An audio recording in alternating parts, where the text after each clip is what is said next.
OK. Donc bonjour Stéphane, merci de prendre, du temps pour ce petit entretien. Stéphane, tu es membre du comité d'investissement chez Startellers, depuis le début et tu es aussi, un ancien collaborateur de Gaëlle, donc la CEO. Donc je suis ravie de t'avoir, ici aujourd'hui. On va parler, de cette deuxième partie, d'année. En fait, donc nous sommes, début mai, pour la vidéo, mais ça sera publié donc en juin-juillet. Juste pour un rapide retour sur les marchés financiers, à l'heure actuelle, ils sont plutôt très performants. On va voir si ça va continuer ou pas dans les années à venir. Juste pour rappel, à début mai, le S&P et le Stoxx 600, ils sont tous les 2 à plus de 10 de performance, ce qui, pour une moitié d'année est vraiment, pas mal. Oui. Donc, ma première question, Stéphane, c'est quelle est ta vue sur la deuxième partie d'année? Est-ce qu'on va aller au-delà de ces 10 ou est-ce qu'on va, peut-être stagner ou même, reculer au niveau de la performance? Oui. D'abord, c'était un plaisir d'être avec vous, Alexandra. Et effectivement, on voit des niveaux de marché qui, quand on voit de quelle crise on sort ou on est partiellement toujours dedans avec le Covid, c'est quand même pour pas mal de gens très surprenant ce que le marché fait par rapport à ce qu'on voit dans l'économie réelle. C'est ce qu'on entend souvent, c'est qu'on ne reconnaît pas toujours tout de suite le lien avec le marché et ce qu'on voit tous les jours dans l'économie réelle. Une des raisons de cela, c'est bien sûr ce que font les banques centrales. Je pense que c'est une raison principale de ce qu'on voit aujourd'hui dans les marchés. C'est que les banques centrales pompent, pour le dire comme ça, tellement d'argent dans l'économie et donc c'est ça ce qui se passe aussi, qui finalement arrive dans les marchés. Et effectivement, pour l'instant, ça booste pas mal les prix des marchés. Euh, Partiellement quand même aussi pour des raisons fondamentales, parce que comme vous savez, et c'est là qu'on voit un peu le lien entre économie et marché, c'est pas tellement l'économie d'aujourd'hui, mais le marché fait une sorte de traduction de ce que la majorité ou la moyenne des gens pensent que l'économie va faire dans 6 mois ou un an.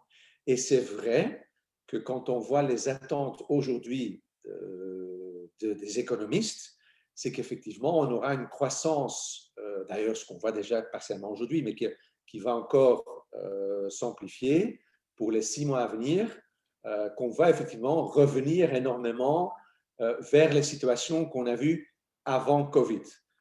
C'est le cas, bien sûr, surtout pour les États-Unis, un peu moins pour l'Europe, mais quand même. Et donc, il y a ces deux effets. C'est les attentes des économistes pour l'économie à venir et c'est ce que les banques centrales sont en train de faire aujourd'hui.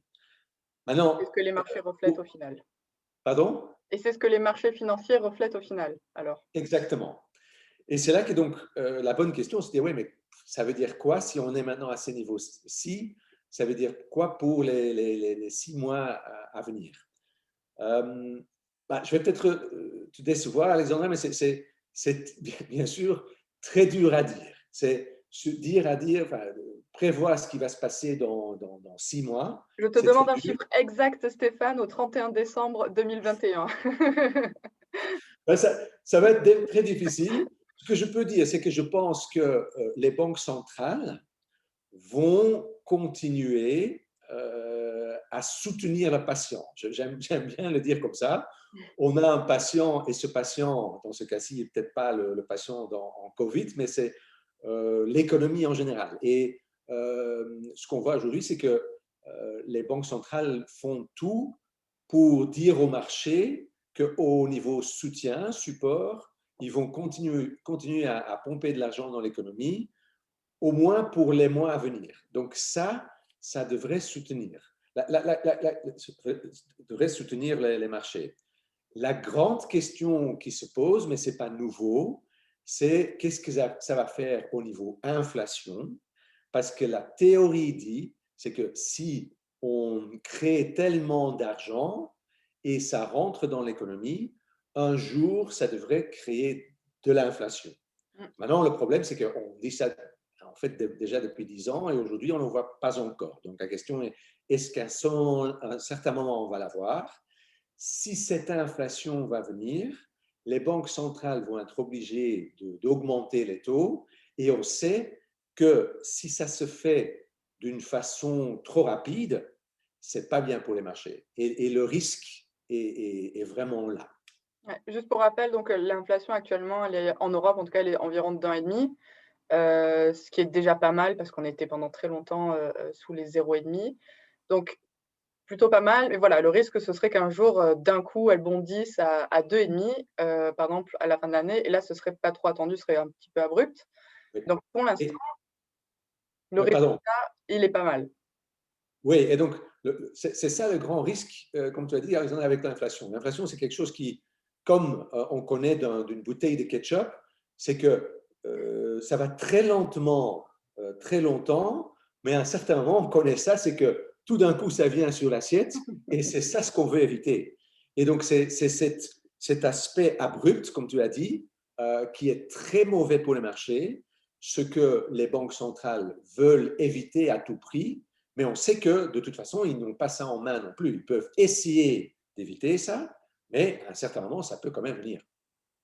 Donc, juste pour un peu faire la conclusion sur les 6 mois, c'est que au final, c'était un peu une blague que je faisais à Stéphane. On fait rarement des pronostics sur de si court terme, surtout sur 6 mois. On n'est pas des traders et on conseille rarement aux gens d'investir pour des horizons si courts. En général, quand on investit, d'ailleurs, le terme investir, c'est plutôt sur 2 ans, voire 3, voire en général 5 ans, 10 ans. Sinon, on appelle ça pas du trading, mais c'est pas vraiment de l'investissement non plus.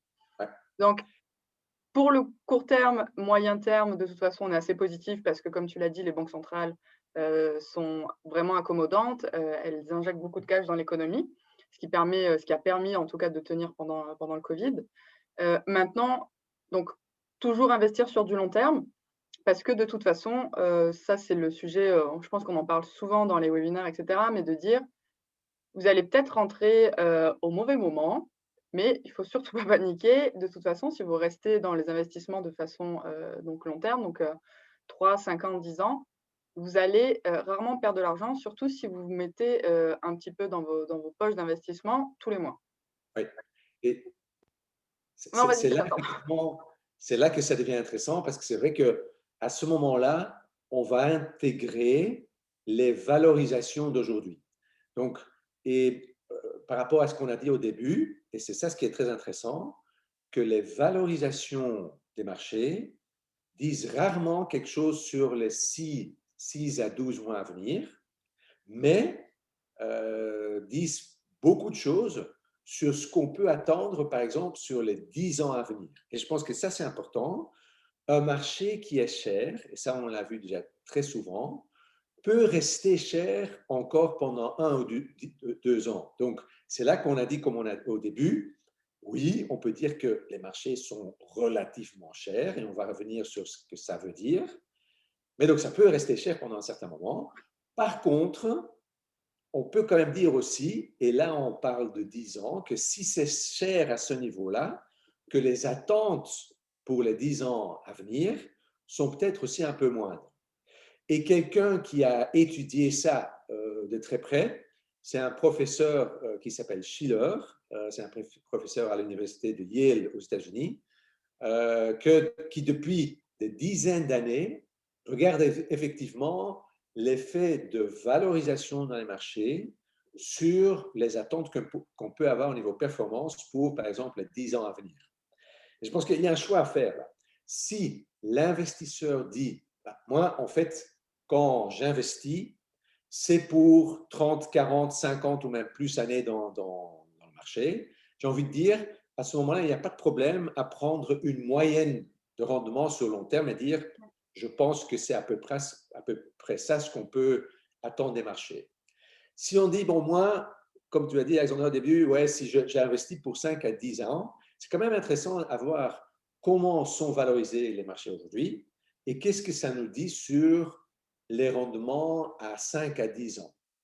Et ce professeur, il a créé un indicateur qui s'appelle CAPE, Et dans CAPE, il y a PE, donc Price Earnings, et sans devenir trop technique, Price Earnings donne un chiffre sur le fait est-ce que le prix d'aujourd'hui d'une action par rapport à ce que cette entreprise gagne est cher ou pas. Maintenant, il y a pas mal de critiques sur cet indicateur, c'est que ça donne juste un point sur un jour ou sur un an. Et donc, ce que Shiller a fait, c'est dire, ouais, je vais lisser ça sur 10 ans. Comme ça, j'enlève un peu les extrêmes. Et ça, c'est le fameux indicateur de CAPE. OK. Donc là, par contre, on parle vraiment action. Oui, Si jamais, on veut investir également dans les obligations, oui. le ratio de Shiller est moins pertinent et là, donc du coup, on retourne, sur, plus les notions d'inflation, d'aide des banques centrales puisque ce sont les taux, qui vont vraiment dicter les rendements de ces obligations. Mais juste pour, c'était une petite parenthèse simplement pour expliquer pour des gens qui vont peut-être paniquer et se dire, «Ouh là, peut-être que les actions en fait, enfin, je vais rentrer au mauvais moment, si moi je peux investir qu'en court terme», par exemple. Donc juste Alors, pour, faire une petite parenthèse et dire que ça, c'est pour les actions et qu'on verra après, la diversification. c'est un très bon point et Schiller a fait exactement le même point. Il a dit, depuis qu'il regarde cet indicateur, et on le verra, c'est que cet indicateur même, quand on le voit aujourd'hui, il est à peu près au niveau des années 2000 et il est même au-dessus des années 2029. Donc on va dire, oh ouais, c'est vraiment très cher. Mais c'est vrai que, et c'est ce que Schiller a dit aussi, on ne peut pas le voir sans regarder les taux d'intérêt. D'ailleurs, comme tu as dit, il faut toujours voir le marché par rapport à ce que le marché des obligations font aussi. Et c'est là, effectivement, on le sait bien, les obligations donnent presque plus rien en taux. Et donc, effectivement, en relatif, les actions donnent quand même toujours une image assez intéressante. Donc, dans le choix entre actions et obligations, aujourd'hui, ce qu'on voit historiquement, c'est que, aussi pour les 10 ans à venir, il y a quand même toujours, je dirais, un bon choix à avoir à prendre des actions. Mais si on combine ça, et ça, je pense que c'est important, quand on voit le rendement absolu qu'on va avoir, il faut se dire qu'on ne peut plus attendre les rendements qu'on a eus les 20 dernières années.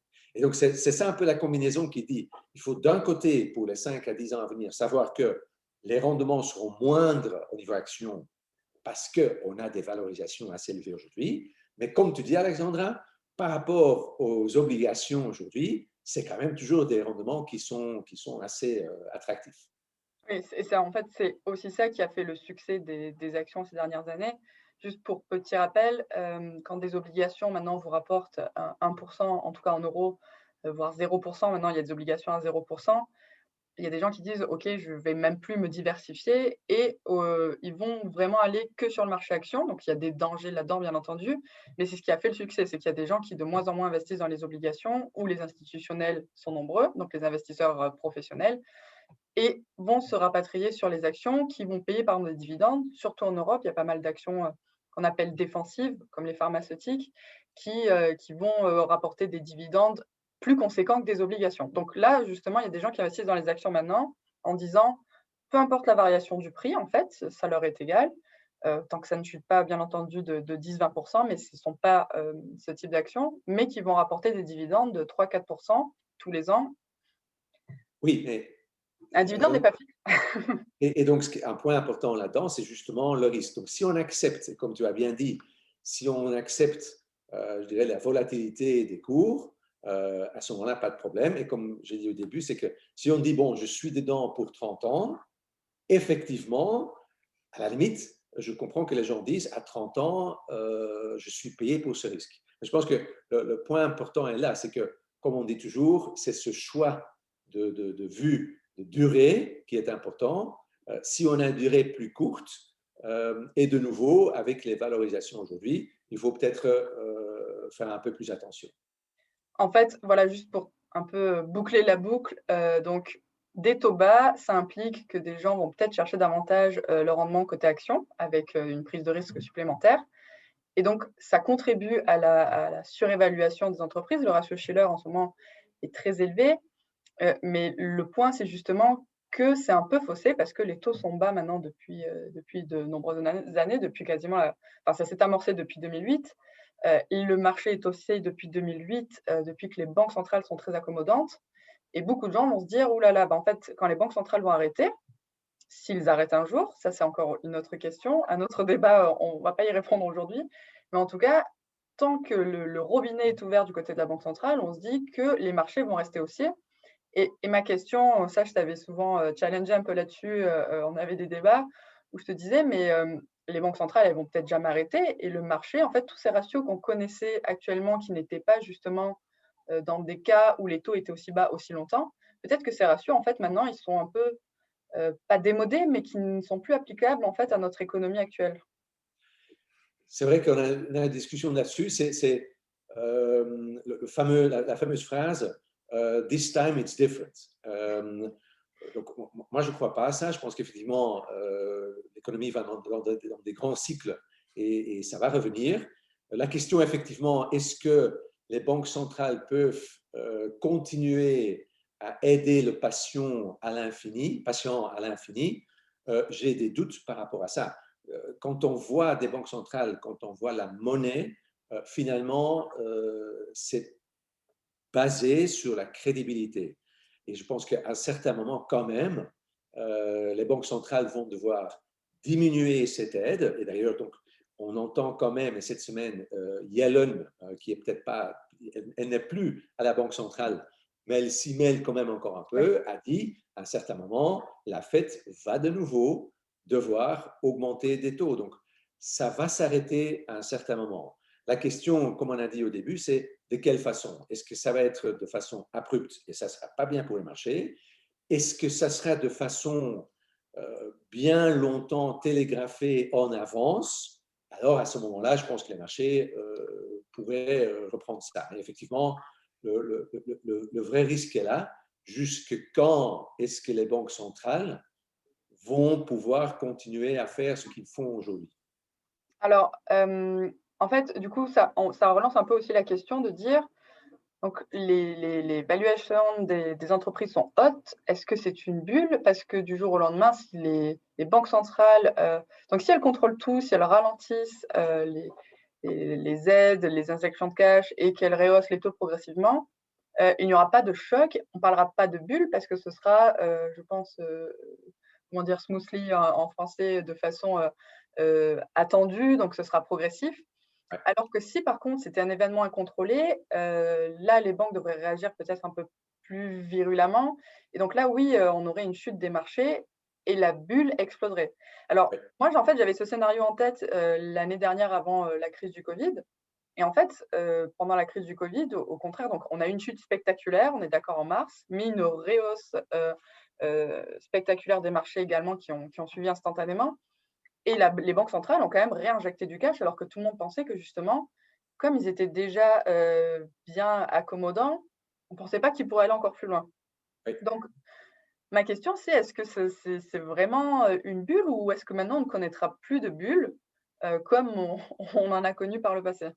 Ah, mais on connaîtra toujours des bulles, Alexandra. Donc ça va toujours revenir. D'ailleurs, et pour citer le même Schiller, c'est un spécialiste dans les bulles, et c'est lui-même qui dit la difficulté des bulles, ou de définir quand c'est une bulle, ça se fait très souvent juste après. Donc on a très mal à voir qu'on est au sommet de la bulle. Bah, lui-même maintenant, et donc là on revient à ces valorisations, il dit qu'aujourd'hui, pas tellement, parce qu'effectivement, il le compare avec ce qu'on gagne encore aujourd'hui, la différence de ce qu'on gagne dans les actions par rapport aux bonds. Il dit quand même que toujours, on gagne suffisamment pour dire que ce n'est pas une bulle. Mais qu'on y rentrerait de nouveau, c'est assez logique qu'on va y revenir. Et donc, la question est de nouveau quand, et de nouveau, lui, il dit, bon, c'est très difficile à prévoir. J'ai envie de dire, d'essayer de faire ça, en investissant, on perd beaucoup de temps. Le mieux, c'est effectivement de dire, je reste investi à plus long terme, je reste dedans et je prends les vagues et je profite effectivement de la prime qu'on a pour investir dans des actions. Et si on n'est pas encore investi maintenant, c'est juste de dire, bon, je vais rentrer calmement dans le marché, quand même encore aujourd'hui, mais je le fais par exemple pas en une fois, je le fais en différentes fois.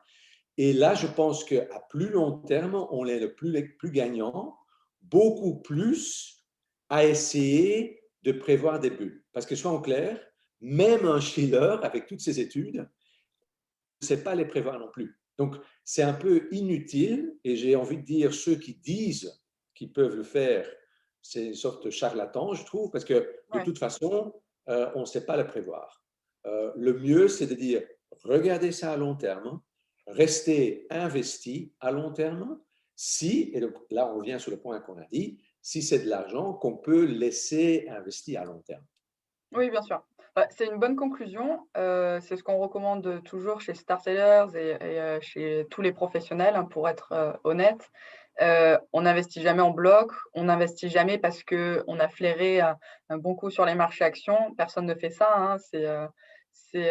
C'est un métier, mais n'importe qui peut investir simplement parce qu'il suffit de garder, la tête froide, hein, faut être honnête, d'investir un petit peu tous les mois et quoi qu'il arrive, que les marchés baissent ou montent, se tenir là-dessus. Et il y a plein d'études qui montrent que de toute façon, si on investit sur un an, alors oui, on peut subir les variations de marché de plein fouet, puisque ça sera peut-être, vous allez peut-être commencer à investir cette année où ce sera la bulle et là donc, vous allez perdre beaucoup d'argent.